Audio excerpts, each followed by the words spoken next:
Buenas noches. Ahí ya, mejor. Listo. Bueno, vamos a empezar. Lo más importante es que el nombre de nuestro Dios sea glorificado y que lo que el Señor nos permita aprender el día de hoy lo podamos reflejar en nuestras vidas. La porción bíblica que nos corresponde para el día de hoy es Colosenses capítulo 1, versículos 1 al 5. Vamos a empezar nuestro estudio en una de las cartas que Pablo, inspirado por Dios primeramente, escribió a la iglesia de Colosas, a los colosenses. Recordemos que fue una de las 4 cartas que Pablo escribió en prisión, que son Efesios, Filipenses, Colosenses y Filemón, también llamadas las epístolas de la prisión. Y 4 de las 13 que escribió o que se le adjudican, inspirado por el Señor primeramente. La carta a los colosenses, a la iglesia de Colosa, fue escrita alrededor de los años 60-62 después de Cristo, estando Pablo en su primera encarcelación en Roma. La noche de hoy nos corresponde el estudio de los 5 primeros versículos de la carta a los colosenses. Capítulo 1, versículos del 1 al 5. Yo pues saqué mi estudio y lo hice con base en la Nueva Traducción Viviente. Entonces, pues espero que todos me sigan con esa traducción. Y dice: yo, Pablo, elegido por la voluntad de Dios para ser apóstol de Cristo Jesús, y nuestro hermano Timoteo, les escribimos esta carta a los fieles hermanos en Cristo, que conforman el pueblo santo de Dios en la ciudad de Colosas. Que Dios nuestro Padre les dé gracia y paz.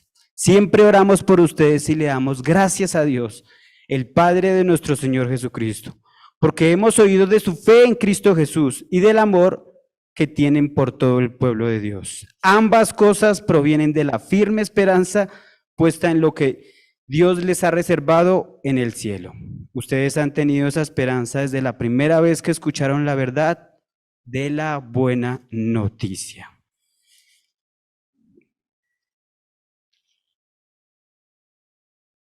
La iglesia de Colosas, antes de esto, de empezar con el estudio a profundidad de los 5 primeros versículos, quisiera que miráramos un pequeño panorama, un pequeño contexto sobre estos 4 capítulos que conforman la carta que Pablo escribe a la iglesia de Colosas y cómo Dios quiere hablarnos por medio de Pablo a nuestra iglesia de estos tiempos. La iglesia de Colosas era una importante ciudad de comercio. Se ubicaba donde actualmente queda Turquía. Esto es el occidente asiático. Pablo escucha de esta iglesia estando en prisión. Él físicamente no los ha visto, como lo podemos ver en el versículo 7, 8 y 9 del capítulo 1 que estudiaremos más adelante. Y es estando en prisión que Pablo les escribe, les exhorta, les anima, les corrige en amor del Señor. Pablo les recuerda a la iglesia de Colosas como nos recuerda a nosotros a la iglesia de Cristo de este siglo. Lo único importante, lo único fundamental, lo único valioso, lo único que tiene sentido y un valor eterno. La carta a los colosenses es nuevamente Pablo desviando la atención hacia Cristo, hacia el eje principal y fundamental de la fe cristiana, hacia la base sólida y la roca inamovible que es Cristo. Pablo les recuerda como nos recuerda a nosotros lo que Dios ha hecho en sus vidas y cómo podemos ser transformados por su palabra por medio de la obra preciosa de Cristo en la cruz del Calvario. Gracia, misericordia y paz. Paz con Dios en Cristo, únicamente en Cristo. También Pablo les recuerda la autoridad, la veracidad, la importancia que debemos darle al Evangelio de Cristo y cómo somos instruidos por Dios para saber quién es Él, qué hizo y por qué es el ser más importante en toda la historia de la humanidad. Versículos del 15 al 20 del capítulo 1 nos muestran cómo Pablo, inspirado por Dios únicamente, nos da una descripción perfecta de quién es Cristo y el lugar inalcanzable en la historia, al que nada ni nadie puede llegar. Estos versículos son el tema principal de Colosenses y de la Biblia. Pablo también nos enseña en la epístola a los colosenses cómo la monotonía, el descuido de la doctrina principal y fundamental de la fe cristiana nos puede llevar a que se filtren en la iglesia filosofías y huecas sutilezas. según tradiciones de hombre, como lo dice capítulo 2, versículo 8, que veremos más adelante en los próximos martes. Ya habiendo visto esta pequeña introducción a la carta de los Colosenses, vamos a empezar nuestro estudio. Y nos vamos a enfocar en los 5 primeros versículos del capítulo 1, que ya lo leímos. Vamos a ver 5 aspectos y varias aplicaciones para nuestra vida. Y cómo el Señor, por medio de Pablo, nos enseña que podemos ser útiles para su obra, donde nos encontremos. Primer aspecto, versículo 1. Yo, Pablo, elegido por la voluntad de Dios para ser apóstol de Cristo Jesús, y nuestro hermano Timoteo. El primer aspecto es recordar quiénes somos, de dónde venimos y lo que el Señor ha hecho en nuestras vidas. Somos elegidos por Dios para su obra. Esta debe ser nuestra única motivación. Y debe reconfortarnos el hecho de saber que no depende de ninguna persona ni institución para que Él lleve a cabo su voluntad en nuestras vidas. Si queremos servir al Señor sincera y desinteresadamente, Él nos va a utilizar para su gloria y nos va a preparar para la tarea a la cual fuimos llamados, como lo vemos en Filipenses 1:6. Perdón, esta sí la voy a leer de la Reina Valera. Filipenses capítulo 1, versículo 6 dice: estando persuadido de esto, que el que comenzó en vosotros la buena obra, la perfeccionará hasta el día de Jesucristo. Segundo aspecto, versículo 2 y 3 de Colosenses 1. Les escribimos esta carta a los fieles hermanos en Cristo que conforman el pueblo santo de Dios en la ciudad de Colosas. Que Dios nuestro Padre les dé gracia y paz. Versículo 3. Siempre oramos por ustedes y le damos gracias a Dios el Padre de nuestro Señor Jesucristo. El aspecto que quiero enfocar en esta noche es oración en todo momento y contentamiento, sea cual sea nuestra condición. Debemos tener una preocupación genuina por aquellos que están empezando en la vida cristiana o están con el ánimo bajo. Discipulado, seguimiento, oración. Pablo en sus epístolas, que el Señor lo inspiró a escribir, sabiduría de Dios, nos muestra en varias ocasiones cómo su interés y preocupación por los hermanos de la Iglesia de Cristo lo llevaron a padecer en muchas ocasiones por amor a ellos. Cómo perdió su libertad en varias ocasiones. Y cómo esto no fue un impedimento para exhortarles y animarles en amor. Versículo 2. El tercer aspecto que quiero que veamos es la oración como herramienta para animar y dar fortaleza. Cuán importante era la oración para Pablo y cuán importante debe ser la oración para nosotros. Es una manera de amar a nuestro prójimo y en la cual le decimos al Señor que no podemos en nuestras propias fuerzas y que le necesitamos. La oración sincera hacia el Señor por las necesidades de otros es en esencia la forma menos egoísta y desinteresada con la cual ayudamos a nuestro prójimo. Son muchos los pasajes en la Biblia que nos hablan de la oración, siendo el Señor Jesucristo el primer referente de cómo debemos orar, de cómo no debemos orar y a quién debemos hacerlo. El Señor Jesucristo es el ejemplo perfecto de una vida de oración y una vida fructífera en consecuencia de la oración. El segundo referente de una vida de oración en el Nuevo Testamento es Pablo. Y cómo en cada carta empieza dando gracias y orando por la iglesia a la cual va dirigida la carta. Versículo 3 de Colosenses 1. Dice, siempre oramos por ustedes y le damos gracias a Dios el Padre de nuestro Señor Jesucristo. Pablo comprendía y entendía que la obra del Señor a la cual fue llamado, instruido y encomendado no se realiza con una posición cómoda e independiente. Cada quien mirando para objetivos diferentes, cada quien mirando cómo se puede animar, proveerse y cada quien como un ente solitario. Esto es todo lo contrario de lo que enseña la Biblia. Pablo entendía que como iglesia de Cristo somos un cuerpo y que por ende todos nos necesitamos, todos somos valiosos, todos somos partícipes, con el objetivo de glorificar a la cabeza de la iglesia que es Cristo y dar gloria y honor al Padre, a nuestro Dios, porque es por Él que podemos hacerlo.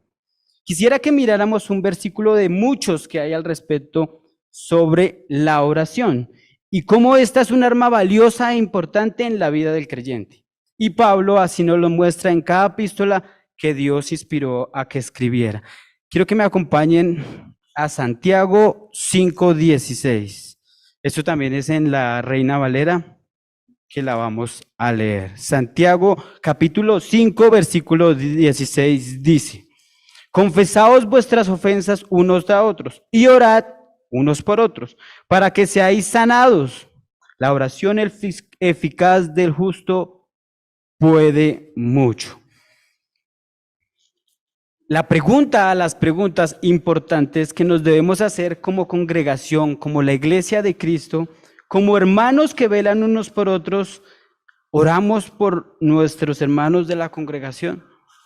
Oramos por la lucha, las dificultades que atraviesan nuestros hermanos en la fe. Oramos por las personas que están involucradas en la labor misionera de la iglesia, Aposento Alto Noroccidente. ¿Sabemos quiénes son? Sabemos de la familia Aranguren en Argentina, la familia Garzón en China, la familia Rivera en Asia Central. Sabemos de la familia Tayupanda en Ecuador, Alcira Moyano en Ecuador, Delvira Moyano en Argentina. Por las nuevas congregaciones, la iglesia de San Francisco, la iglesia de Mosquera, la iglesia de San Carlos. Sabemos de un hermano de nuestra congregación que se llama Mauricio Jiménez, que tiene un ministerio de evangelismo y donde cada viernes va a la cárcel de Fusagasugá junto con su hermano. Sabemos de ellos, oramos por ellos. Y no me refiero cuando oramos los martes o solamente los domingos. Me refiero es cuando estamos a solas delante del Señor, cuando estamos en nuestro aposento cerrado y vamos a Dios en oración, Él y yo. Recordemos que Pablo escribió esta carta a la iglesia de Colosas estando en prisión. Y en varios versículos Pablo nos muestra que no había tenido contacto físico con ellos. Pablo les escribió estando en Roma, lejos de ellos, y conocía su fe en Cristo. Conocía su amor por la obra del Señor y conocía también su problemática. Y es por esto que los exhorta a volver a Cristo. Es una buena tarea, es un buen motivo de oración saber quiénes son las personas que por la gracia de Dios y para su gloria han sido encomendadas de esta iglesia local. Cada misionero tiene necesidades diferentes, petición de oraciones diferentes. ¿Las conocemos? ¿O decimos, ellos verán, el llamado fue para ellos, el Señor les proveerá y no hacemos nada al respecto, ni siquiera orar? Esto primeramente me impactó mucho, ya que primeramente lo tengo que hacer yo. Esto fue un llamado a mi vida cuando Miguel me pidió que estudiara la carta a los colosenses, porque el Señor, pude ir en oración y pude darme cuenta de la bendición que es orar por otros.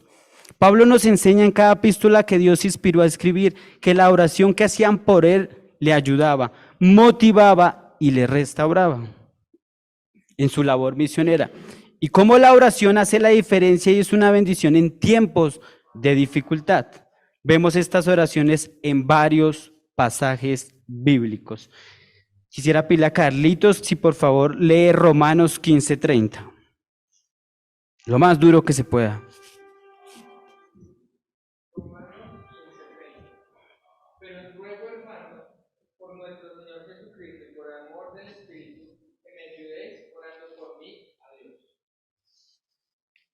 Segunda de Corintios 13:7.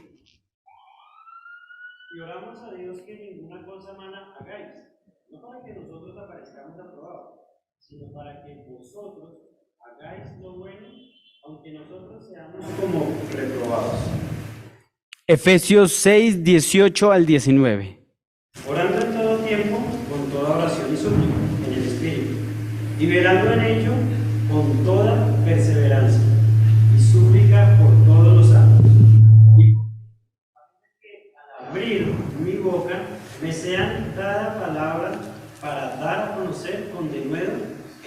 misterio del Evangelio. Colosenses 1:9 y 4:3. Dice, por lo cual también nosotros, desde el día que lo oímos, nos estamos de orar por vosotros, y de pedir que seáis llenos del conocimiento de su voluntad, en toda sabiduría y inteligencia. Y 4:3, orando también al mismo tiempo por nosotros, para que el Señor nos abra puerta para la palabra, a fin de dar a conocer el misterio de Cristo, por el cual también estoy preso. Primera de Tesalonicenses 3:10, 5:17 y 5:25. De 3:10, orando de noche y de día con gran insistencia para que veamos vuestros rostros y cometemos lo que falte a vuestra fe. El 5:17 dice, orad sin cesar. Y el 5:25, hermanos, orad por nosotros. Segunda de Tesalonicenses 1:11 y 3:1 al 2.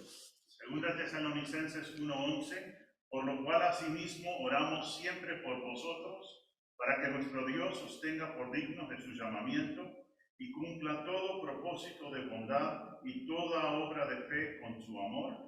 Segunda Tesalonicenses 3:1 y 2, por lo demás, hermanos, orad por nosotros, para que la palabra del Señor corra y sea glorificada, así como lo fue entre vosotros, y para que seamos librados de hombres perversos y malos, porque no es de todos la fe.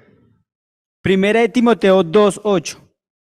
Quiero pues que los hombres oren en todo lugar, levantando manos santas, sin ira ni contienda. Porciones bíblicas que nos muestran cómo la oración es importante en la labor misionera. Cuarto aspecto, versículos 4 y 5. Porque hemos oído de su fe en Cristo Jesús y del amor que tienen por todo el pueblo de Dios. Ambas cosas provienen de la firme esperanza puesta en lo que Dios les ha reservado en el cielo. Ustedes han tenido esa esperanza desde la primera vez que escucharon la verdad de la buena noticia. Desviar la atención a Dios y a nuestro Señor Jesucristo es lo único importante en su obra. La iglesia de Colosa no era desconocedora del verdadero evangelio. Es más, Pablo en varias ocasiones les dice de los frutos que estaban dando. Y también Pablo les recuerda escribiéndoles varias veces, no olvidar y volver a lo verdaderamente importante, como lo vemos en el capítulo 1, versículos 21 al 23, que veremos más adelante. Es en el versículo 4 donde Pablo empieza a recordarles lo principal, lo más importante, lo único que tiene trascendencia, lo único valioso en la vida del ser humano, y es en la fe de nuestro Señor Jesucristo y las consecuencias que provienen de creer en Él, de un genuino arrepentimiento. En el versículo 5, Pablo reafirma estas dos evidencias, su fe en Cristo y amor que tienen por el pueblo de Dios. Esto proviene de la firme esperanza de confiar en Dios y en lo que Él tiene preparado para aquellos que le aman en Cristo. La pregunta es, ¿confiamos en Dios? ¿Confiamos en que Él tiene control de todo? ¿O simplemente cuando todo va bien estamos motivados, animados, y cuando las cosas no salen como queremos, nos derrumbamos y apartamos? La iglesia de Colosas necesitaba escuchar como nosotros necesitamos escuchar de la esperanza que tenemos en Cristo y recordar, insistir, perseverar en esto, el verdadero evangelio puro y sin mácula. Necesitamos recordar que es en Cristo que recibiremos la esperanza de vida eterna y es en Cristo que podemos perseverar en ella. La respuesta a la pregunta es Cristo, como Pablo lo dice al final del versículo 5, la verdad de la buena noticia. Pablo nos enseña, ya tienen la respuesta, ahora permanezcan en ella y no la olviden. La buena noticia al final del versículo 5 no significa que tenemos completa realización de todos los aspectos de nuestra vida. La buena noticia significa que podemos poner nuestra fe en Cristo Jesús y en su maravillosa obra de salvación a favor nuestro. A veces que pensamos que hasta que estemos completos, que hasta que estemos funcionales, que hasta que tengamos todos los recursos, que hasta que tengamos todas las personas, podemos ser útiles en la obra del Señor. Y esto es todo lo contrario que nos habla el Señor en su palabra. Es cuando por medio de la palabra vemos nuestra insuficiencia, nuestra real y miserable condición. Es cuando por medio de su Espíritu Santo entendemos lo frágiles e insignificantes que somos. Ahí es cuando Él va a empezar a trabajar en nosotros. Y esto significa que muchas veces no hayan los recursos, que estemos solos, que tengamos preocupaciones. Y ahí el Señor va a demostrarnos que no es en nuestras fuerzas, sino en las suyas. Y esto es lo más importante y lo más maravilloso de ser utilizados en su obra.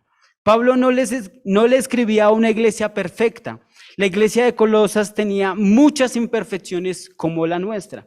Y Pablo, guiado por el Espíritu Santo, sin tener contacto con ellos, pudo descifrar cuáles eran sus virtudes, cuáles sus falencias y cómo ayudarlos. La pregunta es, ¿estamos en la capacidad de ayudar a los que son necesitados de Cristo? ¿Nos estamos preparando para ayudar a aquellos que están aquí, como a los que están allá afuera que necesitan del Señor? La única manera en que podemos ser útiles para la gloria de Dios es que Él nos apruebe en Cristo. Si no le hemos conocido personalmente y hemos nacido de nuevo, al entregarle el control de nuestra vida y aceptando el regalo de la salvación que solo podemos recibir por gracia, no vamos a dar nada. ¿Cómo dar aquello que no tenemos y que solo podemos recibir de nuestro Señor Jesucristo por su obra en la cruz? Y ya para terminar, quisiera que viéramos el último aspecto, el número 5. No importa cuál sea nuestra condición, podemos ser útiles en la mano de nuestro Dios y ser de ayuda y ánimo a los que la necesitan. Las labores, el trabajo, las extenuantes jornadas de Pablo en sus viajes misioneros carecían en su gran mayoría de comodidades, visitas placenteras, reuniones sociales importantes. Estando en sus peores momentos, en situaciones muy difíciles, Pablo nos enseña que glorificar al Señor con lo que nos da, dar ánimo, amar a otros, ser agradecido, es más importante. Quisiera terminar con un versículo que está en Filipenses 4, 11 al 13, que dice: no lo digo porque tenga escasez, pues he aprendido a contentarme cualquiera que sea mi situación. Sé vivir humildemente y sé tener abundancia. En todo y por todo estoy enseñado, así para estar saciado como para tener hambre, así para tener abundancia como para padecer necesidad. Todo lo puedo en Cristo que me fortalece. Que este sea nuestro sentir en Cristo. Quisiera ya para terminar que oráramos. Padre, gracias te damos por tu amor, por tu bondad, por tu misericordia. Gracias te damos por las capacidades que nos das y por poderlas ponerla en práctica al estudiar tu palabra.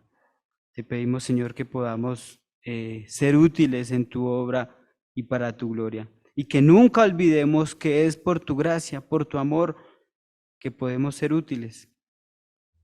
Gracias por nuestros misioneros, gracias por Carlos y su familia en Argentina, por Samuel Rivera en Asia, por Federico en China, por Elvira, por Alcira en Ecuador y Argentina.